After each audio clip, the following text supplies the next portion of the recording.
I'm one of the pastors here at the church, and the only things that you need to know about me that are relevant to today's message are that I'm a huge nerd and that I grew up here in Alaska. So growing up here in Alaska, maybe the most obvious and remarkable thing about our state is its incredible natural beauty. Amen? Every year, thousands of visitors spend millions of dollars to come to our state and go outside in our nature. It's tremendously beautiful. And growing up here, yeah, look at that. Look at that. That happens in our sky. Growing up here in Alaska, I frequently heard people make comments connecting the beauty of our state and the natural world around us and God. So they would say things like, "This is God's country here. Wow."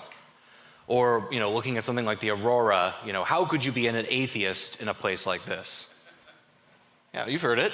You've heard it, yeah.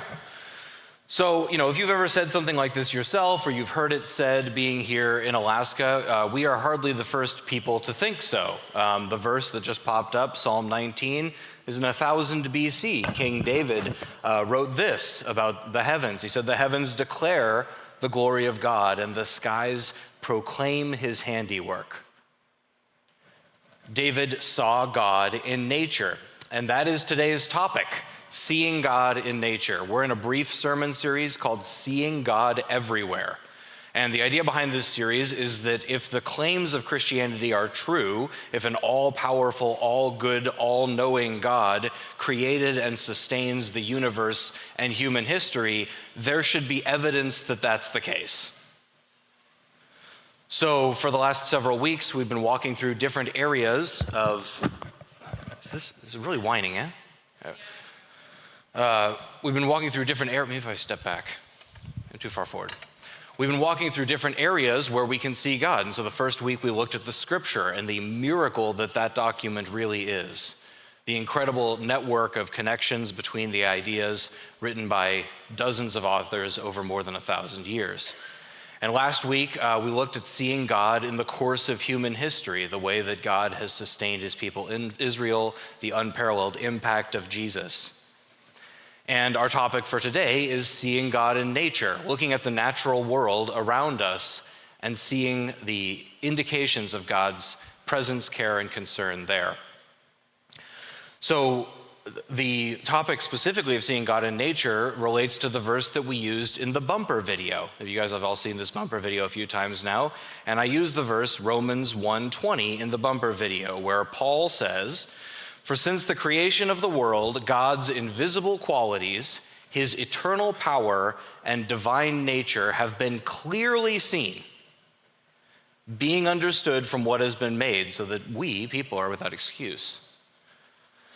So Paul is absolutely correct in his ancient context.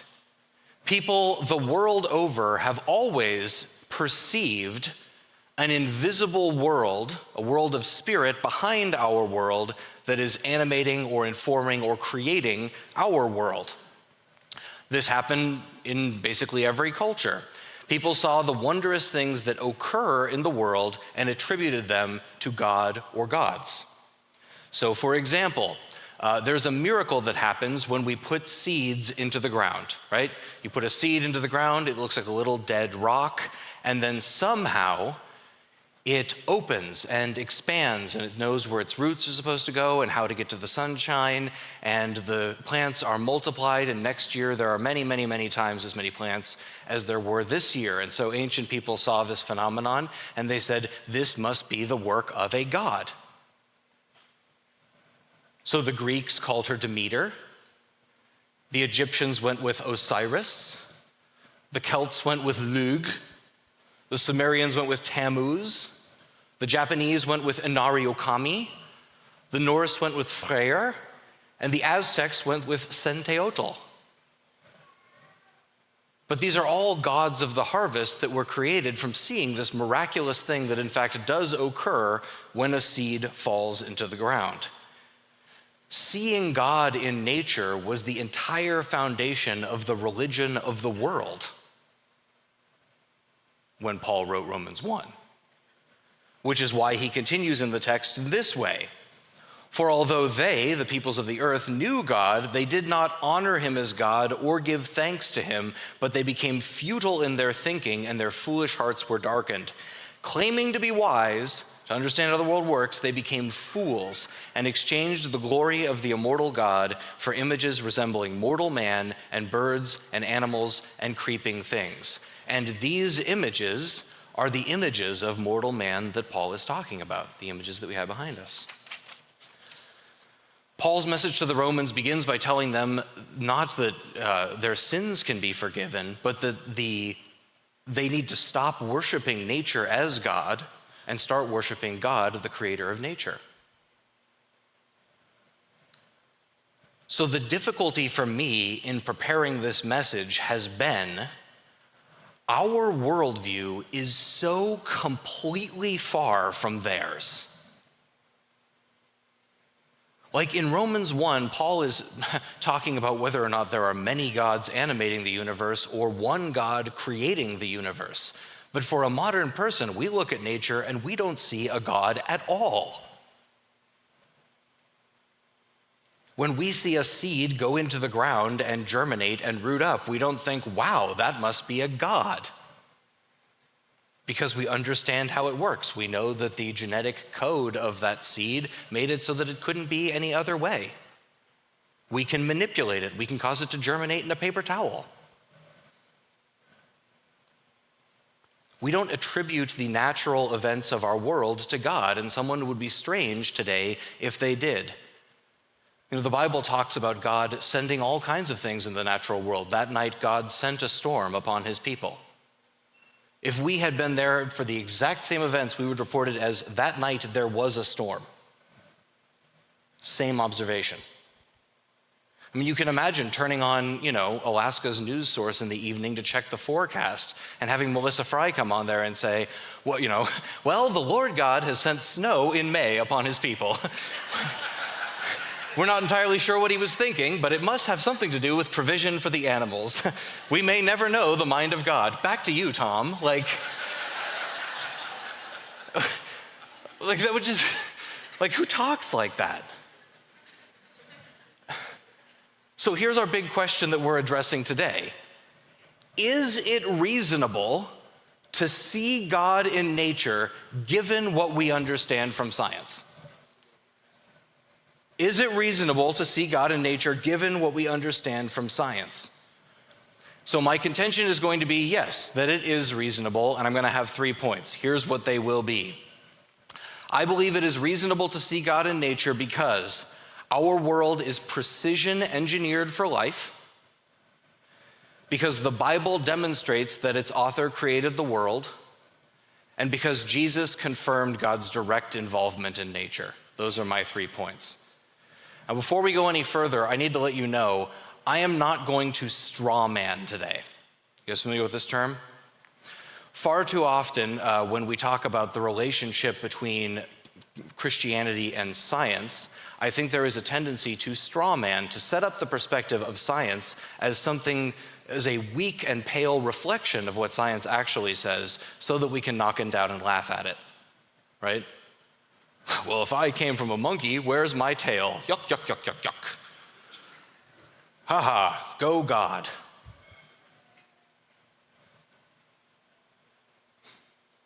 As if science hadn't given us a reasonable explanation for why we don't have tails. And the problem with doing this is that, yes, there is a, kind of a galvanized base that is excited to hear the preacher say this. But there are a lot of other people who feel a further and further disconnect between what science tells us about the natural world and what God reveals about the natural world. And if only one can be true, more and more people every year are going with the one that can give us iPhones and airplanes.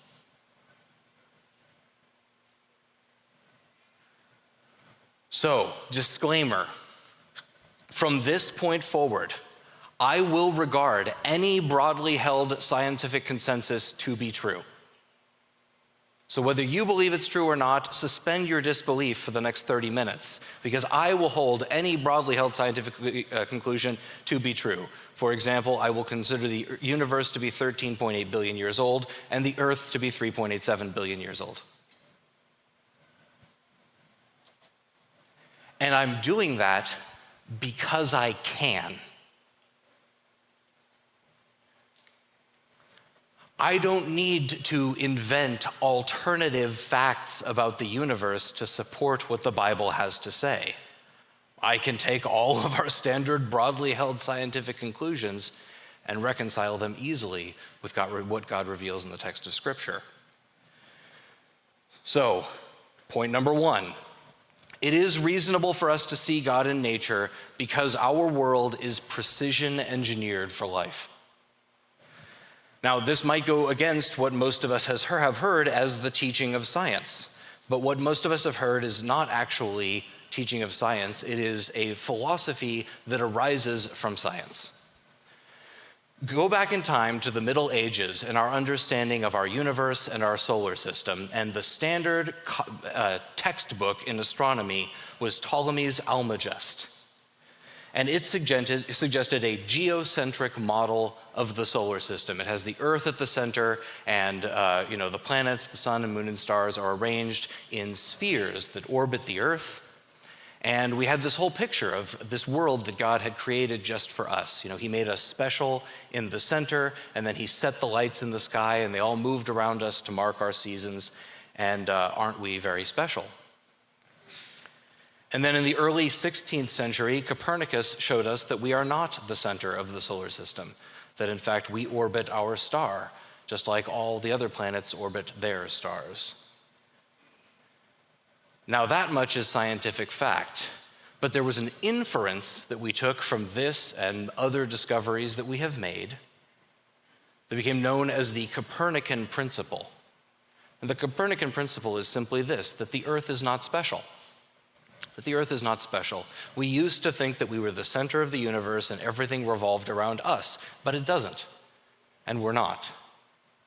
It turns out that we are a pale blue dot floating aimlessly in the vacuum of space. The Earth is not special. Now, that isn't a scientific fact, it is a moral intuition. We are very small compared to the size of the universe, and therefore we infer that we cannot be important to a being that could create the cosmos. It's too big and we are too small. But while that is a moral intuition, the actual observations that we are taking from our universe suggest to us that the Earth is incredibly special, and we're learning more every day. Starting in the 1950s, there was an idea that's been out there called the Fermi paradox. Are you guys familiar with the Fermi paradox? Here's the basic idea. So, if life spontaneously arises around the universe, any place that the conditions are right for it to do so, then it should be fairly common in a universe the size of our universe. We've got over 100 billion stars in our galaxy alone. So there has to be life on other planets. If there is life on other planets, there's a very high probability that it evolved into intelligent life. In fact, it only took humanity 4,000 years, 6,000 years to go from the invention of the wheel to the invention of the iPhone, right? So once we puzzle out the wheel, we got to the iPhone very, very quickly. And so if this is the case, we should be seeing signs of other advanced civilizations all across our galaxy, and yet it is crickets. There's nobody home. So Fermi, who was an astronomer in the 1950s, famously exclaimed over a sandwich, "Where the heck is everyone?" and created the Fermi paradox. But the answer to the Fermi paradox is becoming increasingly clear to us as we discover more and more about the universe in which we live. It may be that no one is home because the requirements for life to exist are incredibly specific and incredibly complex. Now, I'm not an astronomer or an astrophysicist, so I will recommend to you a book by an astronomer and astrophysicist for further reading if this is the sort of person that you are. This is Improbable Planet by Dr. Hugh Ross, and you can buy it on Amazon by firing your phone at that QR code. Dr. Ross is an astronomer and astrophysicist, and he goes through in this book step by step each and every little bit of data for what I am about to say, and we don't have nearly that amount of time. But it turns out for life to exist, we need to have a perfect planet. This means that the planet has to be exactly the right size and mass because it has to have the right gravity. It also needs to be exactly the right distance from its star, otherwise it can't support liquid water. Too hot, too cold. We all know what happens with water when it gets hot and cold. It has to have the exact right chemical composition. Life on our planet requires an enormous assortment of chemicals. Some of them are incredibly rare in the universe. In fact, we require a large variety of radioactive isotopes, both quick decaying radioactive isotopes, which were necessary to burn off much of the initial water that covered the Earth and allow for terrestrial plants and animals to exist, and also long decay radioactive isotopes, which are why the molten core of the Earth is still molten and spinning, creating the magnetosphere, which we also absolutely have to shield us from solar radiation. Those rare earth elements, uranium, thorium, those very heavy elements, are only created inside the supernovas of stars. And so we are learning more about the early creation of our solar system, and it turns out that our star in particular, because our planet has these high concentrations of these rare minerals, we must have started near the center of the galaxy where many supernovas were going off. And we gathered all these rare elements together into the Earth. But life certainly could not be sustained at such a close distance to the supermassive black hole that lives at the center of our galaxy.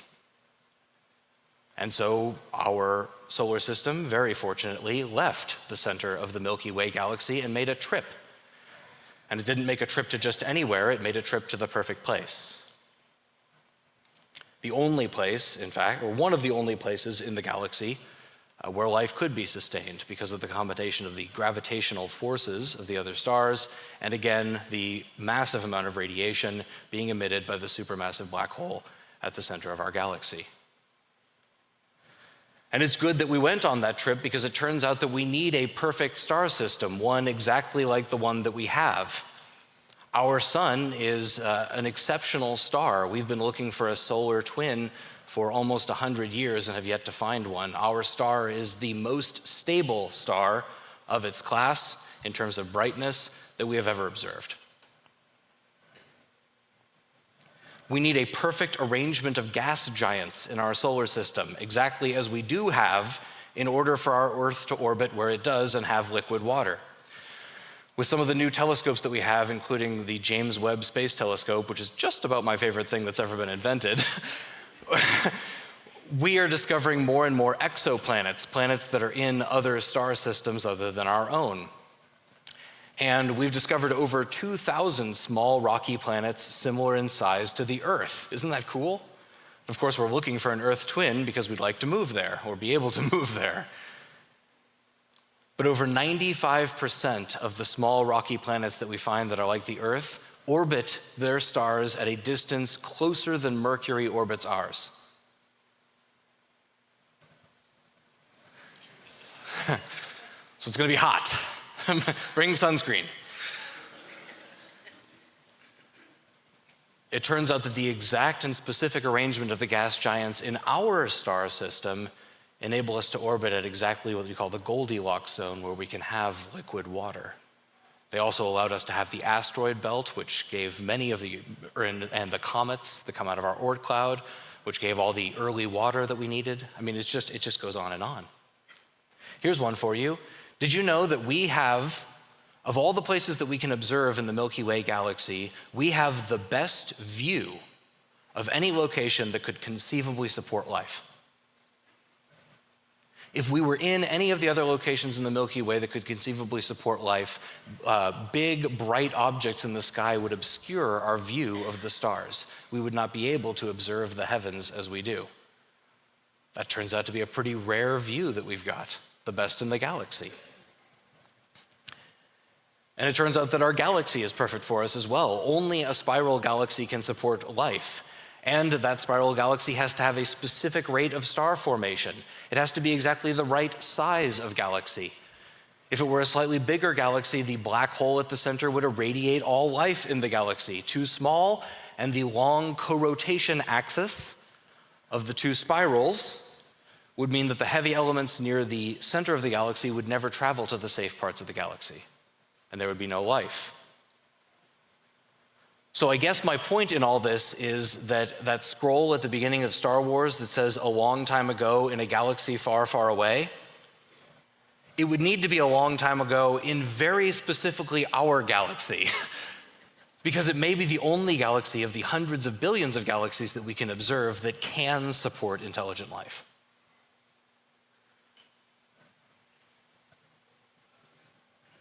And all of this is happening inside of a perfect universe. A perfect universe. Carl Sagan, famous astronomer, he did the Cosmos series in the 80s. I think he informed a lot of how we all view science and seeing God in nature. He had this quote. He said, "The universe is a pretty big place. If it's just us, it seems like an awful waste of space." We've heard this argument before. It's the same thing as the Copernican argument. The Earth is so small compared to the size of the universe, we can't possibly be important. Our universe is too big. I'm here to tell you that the universe is not too big. Our universe is not too big. What we are learning about the early formation of our universe following the Big Bang is telling us a whole lot about the necessity of having a universe exactly the size that we do have. Let me use this example. It's hard for us to think about the big numbers of the universe, so we're going to make a muffin instead, okay? Let's make a muffin. Here's our muffin that we're going to bake. And it's a big muffin. It is the size of the Earth. Yes, big muffin. And because it is so big, the recipe calls for 1 Earth worth of flour. So you need the mass of the Earth in flour is how much flour you'll need for this muffin. Okay. Now this muffin represents our entire universe that we live in. And the amount of flour in the muffin represents the mass of the universe, how much stuff is in it.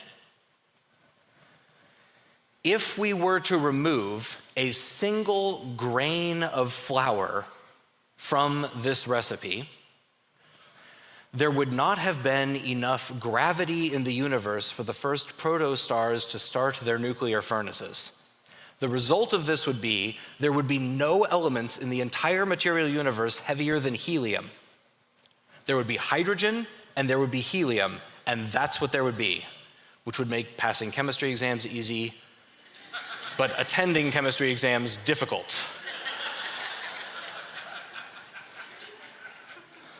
Okay? If, however, we added 1 additional grain of flour's worth, just add that much mass to the universe, the first protostars would have quickly converted every bit of matter in the universe into elements heavier than iron, which is important for us because that excludes such things as hydrogen, oxygen, carbon, nitrogen, phosphorus, sodium, us. Us. So we have a perfect universe to live in. It's not too old, it's not too big, it's exactly the size and the age that we need. It even has the perfect laws of physics, the perfect strong and weak molecular force, the perfect force of gravity. And this is very perplexing in modern science. Why do we have such a perfect universe? Now, there is the obvious explanation that this hyper-precision engineered thing that we find ourselves in is hyper-precision engineered because it has a hyper-precision engineer. And there is the alternative explanation. To deal with this, naturalists have appealed to infinity, the idea of a multiverse. The idea behind the multiverse is this. It must be, because of the Copernican Principle, because we know we're not special and we know we're not designed, it must be that there's not one very special universe, but an infinite number of universes. And so no matter how unlikely it is that we would find ourselves in a perfect universe, it must be the case because it's going to happen eventually. So I just want to point out that the alternative to believing that our universe is precision engineered is believing that it is one of an infinite number of unfalsifiable universes. And that, to me, takes more faith. Because, point one, it is reasonable to see God in nature because our world is precision engineered. Okay, so that gets us to deism, belief in a God. Why would we believe it's the God of the Bible? Because, point two, it is reasonable to see God in nature because the Bible demonstrates that its author created the world. The Bible's stories of creation are often used as examples of how the Bible and science disagree with each other, and I think this is extremely unfair. The Bible's account of creation does not need to be compared to what we've been able to ascertain with electron microscopes and radiometric dating. It needs to be compared to the other ancient creation stories, its direct competitors.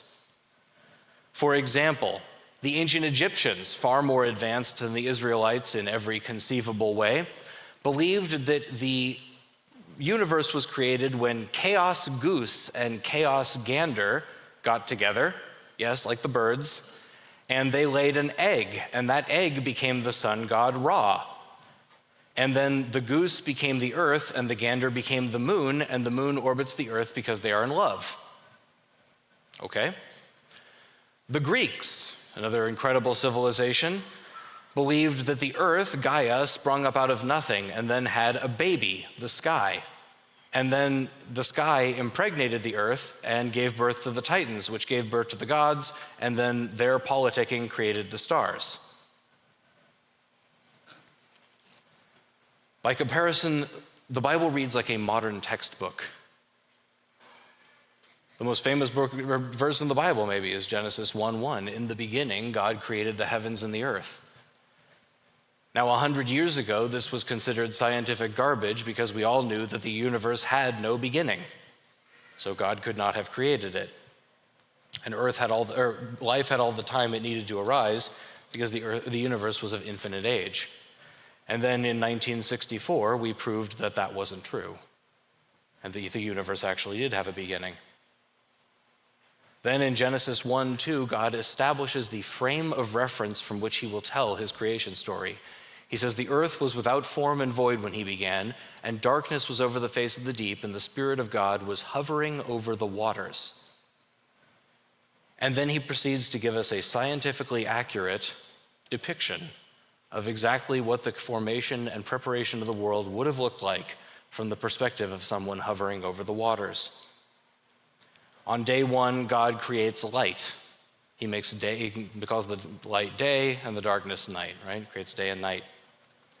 What we now know about the early composition of the Earth's atmosphere is that it was much higher in concentrations of CO2 and methane. It would have made our atmosphere much more like Venus, and so the sun would not have been visible. So the Lord God thinned out our atmosphere so that we were able to see the sun, and now we have day and night. On day two, God establishes the water cycle. On day three, he forms the dry ground out of the water. Now, this was thought to be scientifically bunk until 15 years ago.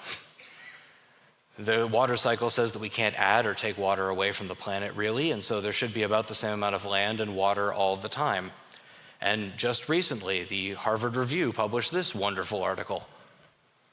Earth may have been a water world 3 billion years ago. This is what we're discovering. The Lord God did, in fact, form the dry land out of the water. Then on day four, God creates the stars. And this is the one that people always pull out to show that Genesis 1 is bunk, right? Because God creates the plants one day and the stars the next. Clearly, God doesn't understand the order in which things were created. Or this is just an old book.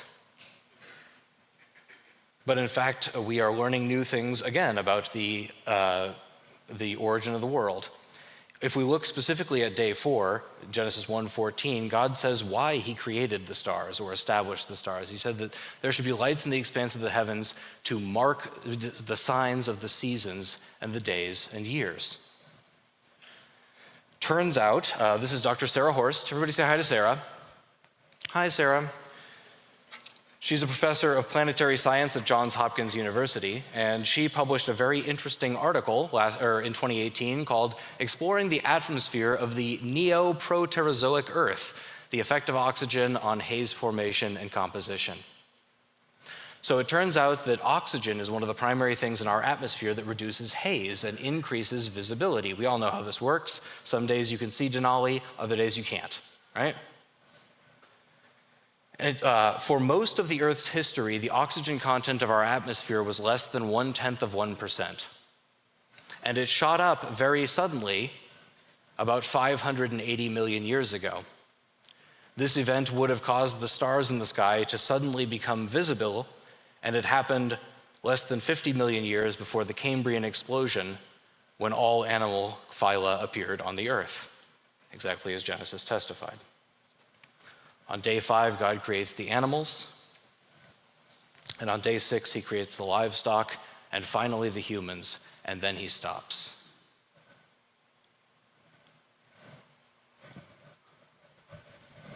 This story is ancient. We don't know exactly how old it is.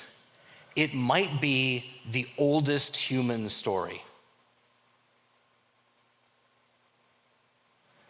And the fact that we're even having this conversation about little tweaks that we could make that would align it perfectly with what we have discovered with electron microscopes and the James Webb Space Telescope is nothing short of extraordinary.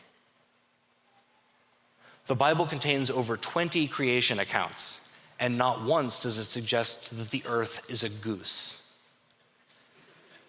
or any such thing. Because point 2, it's reasonable to see God in nature because the Bible demonstrates its author created the world. So point 1 showed that we have a creator God. Point 2 showed that the God of Scripture is in fact that God. But how do we know that he is involved in nature today? How do we know that that part of it wasn't just ancient people interpreting the world in ignorance, really? Well, we know because point 3, it's reasonable for us to see God in nature because Jesus confirmed God's involvement in nature. Jesus would know. Jesus knew which elements were cultural and which elements were eternal. And he said this in Luke chapter 12. Are not 5 sparrows sold for 2 pennies, and yet not one of them is forgotten by God? Indeed, the very hairs on your head are numbered. Don't be afraid. You are worth more than many sparrows.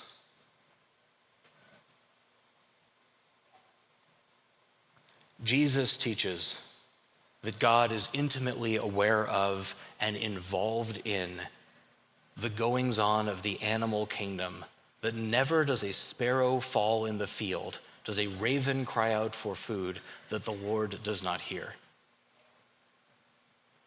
And that he is so intimately involved in our natural world that he is aware of the number of hairs on every single head in this room.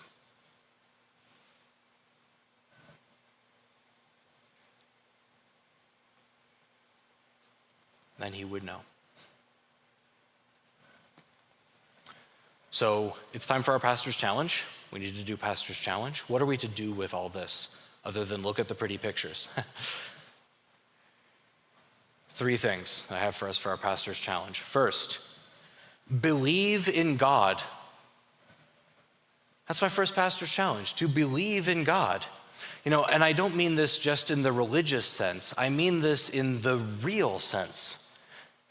The claim of Scripture is that there is a creator God who made and sustains the universe, who created it for us, who designed it and prepared it for our habitation. And the challenge to us is to believe in that God. So even for us in this room who would assent, who have faith, who would say, yes, we do believe in God, it would still seem weird to have the weather attributed to him. Amen? But that is the clear teaching of Scripture. that when we pull salmon out of the river, it is because God sent them to us for our provision. I invite you to believe in God. Second is that this is to relate rightly to nature. Relate rightly to nature. We are in a really heated conversation right now as a culture about what the right way is for us to relate to nature. And there are basically two options that are, handed to us. The first is to elevate nature to the status of God. Nature is this divine and holy and wonderful and pure thing that existed before icky, dirty humanity came and soiled the earth and destroyed it. We are interlopers, a virus on the earth. And the best thing for the whole planet would be the extinction of the human race. Or alternatively, that nature is simply here for our use and exploitation. That it has no meaning, it has no purpose, and if we find something convenient here, we can feel free to drive the sea otters to extinction if we need coats.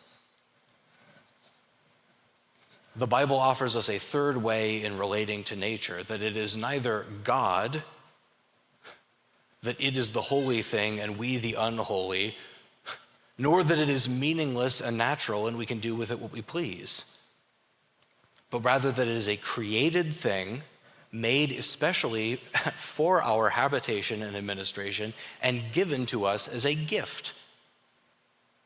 So we're allowed to be here, and it's a good thing that we are here, and we should really do a better job with the administration. Okay. Third, I challenge you to see God in nature.